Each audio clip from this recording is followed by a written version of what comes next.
Can you believe we started Interview Boss in 2021? Not really. It's insane. That's a lot of episodes and a lot of hours of talking. Oh my gosh, it is. And if you're scrolling through all of our episodes, you might scroll straight past something that you really, really needed. Yes, we're always getting messages from people asking us to do an episode on something, and I'm like, we already have. So we've put together playlists to help you find the episodes that are exactly what you need, suited to your situation. They're all categorized. If you're applying for jobs, we have episodes about resumes, cover letters, job ads. If you've been offered your dream job, we have episodes on resigning, exit interviews, and how to impress at your new company. And we even have a very special playlist that's very popular for if you have an interview coming up immediately and you need just our most recommended hard-hitting episodes between now and then. For all our last-minute listeners. It's all there for you. You can browse by category and check out all the playlists at interviewboss.com.au/podcast. Don't settle for something crappy thinking that in a couple of months you can go up. No, it's probably going to be a year before it ever goes up. Hey everyone, and welcome back to Interview Boss. My name's Emma. I'm a third-year journalism student who's teamed up with my sister to give you advice, inspiration and support when you're looking for a new job. Sarah is a HR and recruitment professional, and together we're excited to give you guys all the tips, tricks and behind-the-scenes knowledge to help you in your career. Hey Em, and welcome back everyone. We're talking about salary again this week. That's right, we're revisiting it. Last week we talked about salary in the context of your existing job, and this week we're going to talk about salary in the context of a new job. Yeah, that's right. So when you're applying for jobs, how do you get the money that you want, and how do you even find out what the salary is for a job that you're applying for? Great question. Let's start there. Why often is the salary never listed on the job ad? It's so annoying. Like, we're not working because we enjoy it. Like, we're working because we need money and we have bills to pay. Like, just tell me how much it's worth. I did it again. I know. Tell me how much. Tell me how much it's worth. Tell me how much I'm worth. Yeah. Tell me. There's a lot of reasons why the salary is not listed on the job ad. Is it because they want to play hard to get? They're like, come and chat to us and find out. Kind of. But there's a few reasons. So I'm a big advocate for advertising the salary on the job. But the only times I've been able to get that approved is when there is only one salary for that job. So for example, if you were hiring someone in a call center and there was a standard flat rate salary, there was no negotiation, everyone starts on the same number, then you would be able to advertise the job because everyone who's already started knows that that's what they started on, and it's okay to kind of put that out there. When you've got a salary range though, it's kind of hard to put that out there, right? Because your salary range, you might be approved to go up to, let's say, 80,000. But if someone applied and they were looking for 70,000, that would be a bonus for your team because you'd be able to save that 10,000 and put it into something else later on, because managers and businesses are looking at their, headcount costs and trying to look at where they can save money and use it somewhere else. So you wouldn't want to advertise that job saying 80,000 because then that person applies thinking, okay, well, I'll get 80,000, even though they would have been super happy with 70. So right. I get how people can find that frustrating because you're like, what's the job actually worth? I think it becomes a bit more difficult though when you're talking about, hey, we think we've got this kind of range in mind, but it's dependent on if someone comes to us who's more junior, we're not going to pay them at the top of the range. But if someone comes to us more senior, we will pay them at the top of the range. So that's kind of the flexibility that people want to have. Right. There's a lot of discretion amongst people's experience and qualifications and what they bring to the team. I guess it's hard for them to be putting a blanket number out there. Yeah. There's another reason as well that's probably the main one. People in the company already seeing the salary. Really? And then they know what that person starts on. So if the salary said 62,000 and then Emma starts and she's the new, the whole office knows I'm getting 62,000. That's exactly right. They know exactly what you're getting paid. So that leads to a little bit of ickiness. So Most they're trying to keep businesses- out the sticky beaks within the company, really. Yeah, and a lot of people who work for companies will have like the job alerts turned on for the company that they work for, and they will be sticky beaking on what's being advertised. But I've got a hack for all you guys out there, and I think we mentioned this briefly in one of our previous episodes. But in order to find out a rough range of what something's advertised at on Seek, you can do a bit of a sneaky search. So just do wait. you remember to what this was? Preface this. I still can't believe this is a thing. You know that trend that's like what feels illegal to know but isn't. This is one of them. I feel so weird that I know this and it's public information. What? So go ahead. What I do really like about Seek is they require every advertiser to upload what's called a searchable salary. Now, this isn't publicly able to be seen, but you have to put this in order to put a job up on Seek. It's a mandatory field. And you give either an hourly rate range or a salary range that you want this job to be searchable in. So what you can do is when you're searching on Seek, you can say, I only want to see jobs above 60,000 or 70,000 or whatever, and then it will show you certain jobs. And if you see something that you like and you want to do some digging, you can put that up to, okay, I only want to see jobs above 75,000. Is it still there? Okay, cool. Well, their range includes 75. Then if you put it up to 80, is it still there or did it disappear? And then you know that their max is probably 75, right? So sneaky. Yeah. And the other thing is it blocks it down to increments of $5,000, I think, in terms of salary. It's pretty accurate then. You're not just getting a yeah. huge ballpark. You're able to pretty well narrow down a good idea Yes. of what that job is worth. And it also won't let an advertiser upload it for like 50 to 100. Like it won't let you do that. When you put in 50, it only lets you go up a certain amount. So that range is fairly accurate, I would say, in terms of what they're willing to offer. And if it's listed on Seek, you know, you're doing yourself a disservice if you don't use that little hack to find out at least a ballpark of what you're talking about. Absolutely. I'm sure there's many happy listeners right now hearing that. So what are some other ways we can find out the salary? Yeah, sure. So if you're going through a recruiter, this is the easiest thing in the world. Like this is one of probably the best things about using a recruiter is they can tell you exactly what the salary range is that they're willing to offer. And they can give you a bit of guidance on where you sit in that as well. So that's definitely one way. Another way is that you should ask them during the process. So the very first opportunity that you have, I would be asking a question about salary. So okay, get we talk specific about with the first opportunity, as in you say, hi, my name's Emma, what's the salary? Or you wait till you have an interview, or you wait until, like, how soon are we communicating this? I probably wouldn't reach out proactively to call them and ask the salary. If you're asking other questions over the phone, you might be able to ask what's the salary range. But my preference is that you wait until they reach out. So say I give you a call, hey Emma, it's Sarah calling from,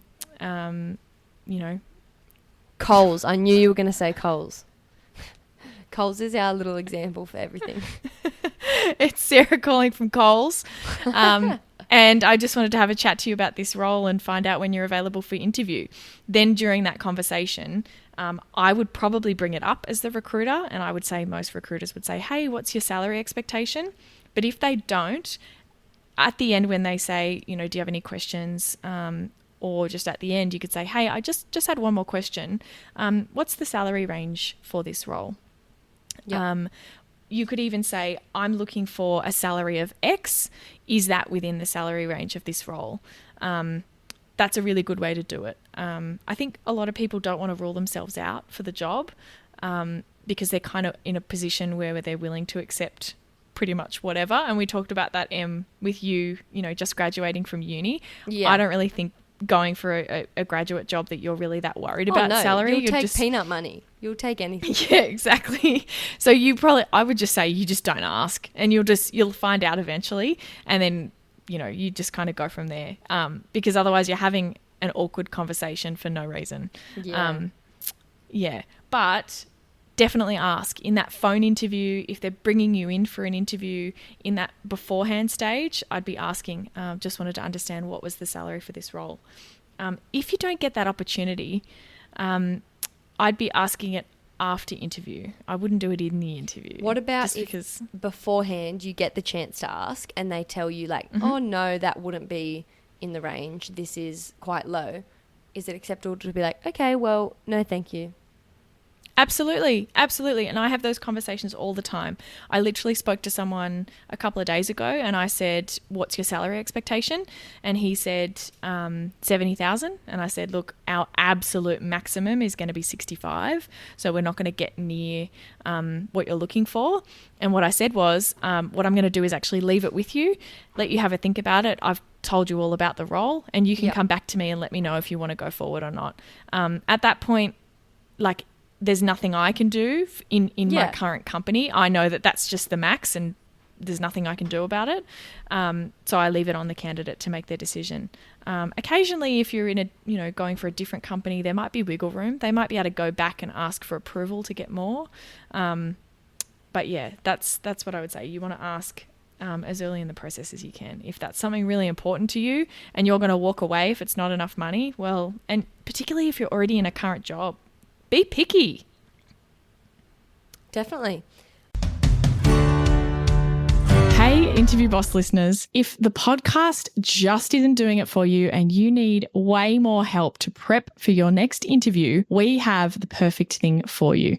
Interview Academy. Em, tell us all about it. This is huge. This is the love child of Sarah after doing hundreds of one-on-one coaching sessions, finding out what people struggle with the most, common mistakes. Sarah has created the ultimate course that you can do in your own time, self-paced, heaps of modules, videos, interactive quizzes, a workbook that will become your Bible by the end that you can take with you into your interview, because if you're a long-time listener, you know that we endorse taking notes into your interview. It's a game changer. Check out more about it at interviewboss.com.au/interview academy.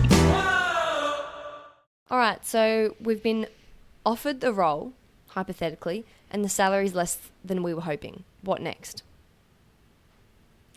Okay, cool. So first of all, I would ask for some time to consider the role. So ideally a day or two max. So say if you offer the role on a Wednesday, you might say, hey, yep, is there a chance that I can have a think about it and get back to you?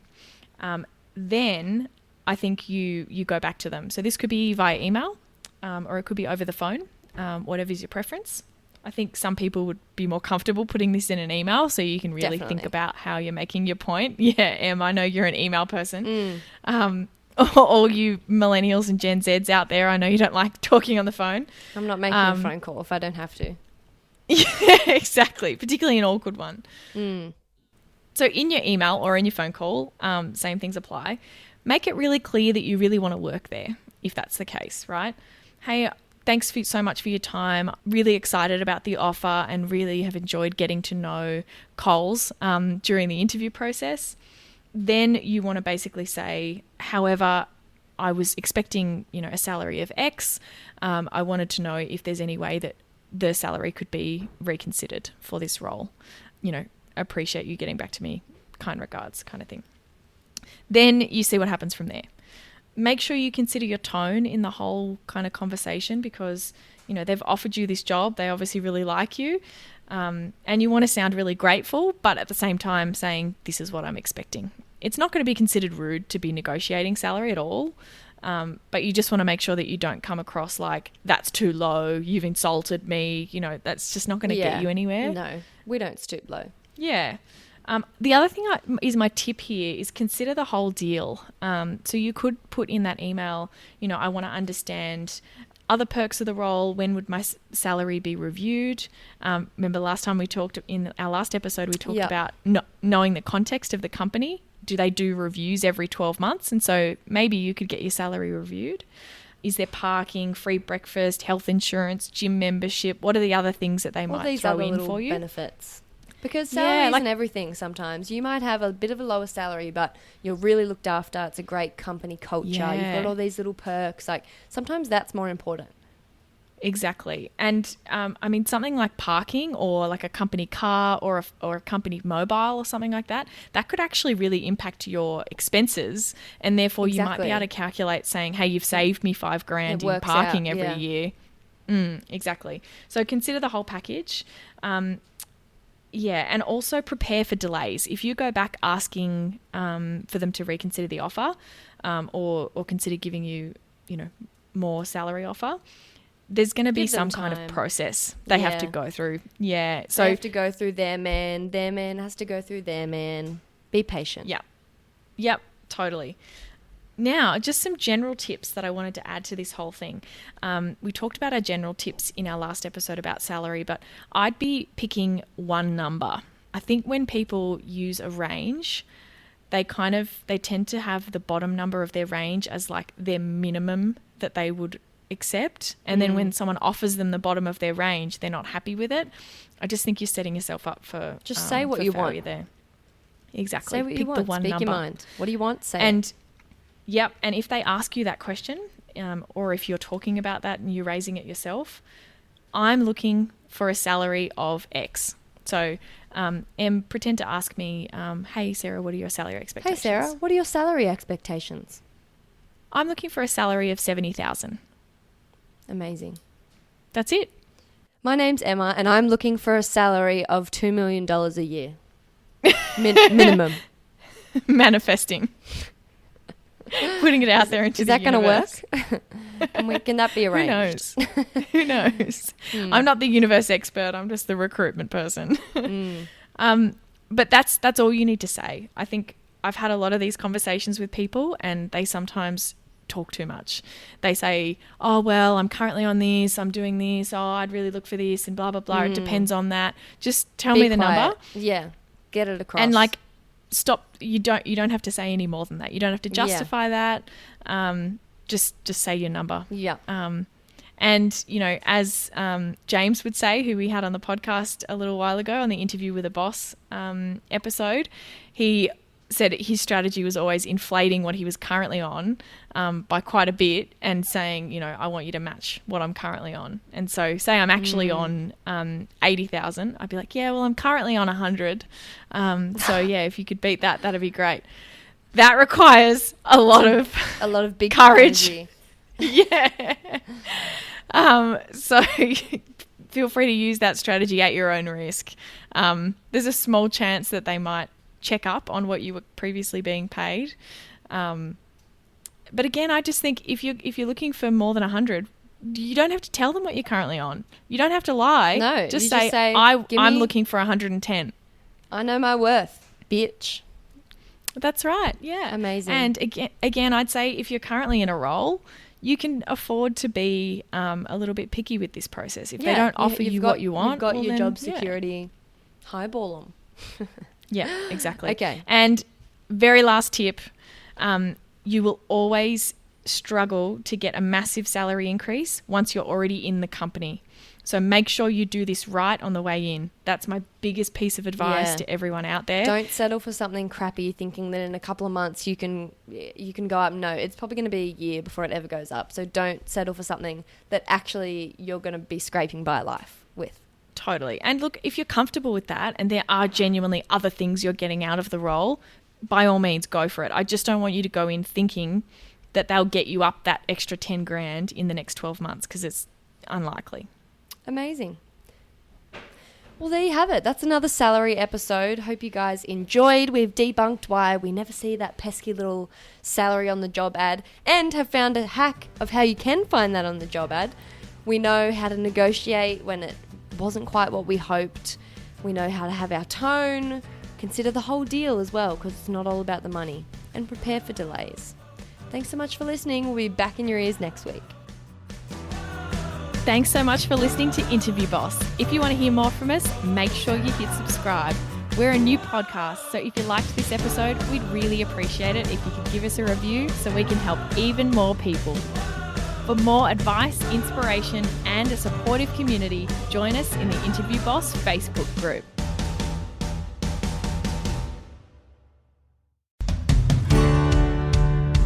If we've been your job search besties and helped you in some way, there's a cool way you can support the show. Shout us a virtual coffee. We get a huge kick out of reading all of your success stories. Head to buymeacoffee.com/interviewboss and shout us a cuppa. If you keep us caffeinated, we can keep the content coming.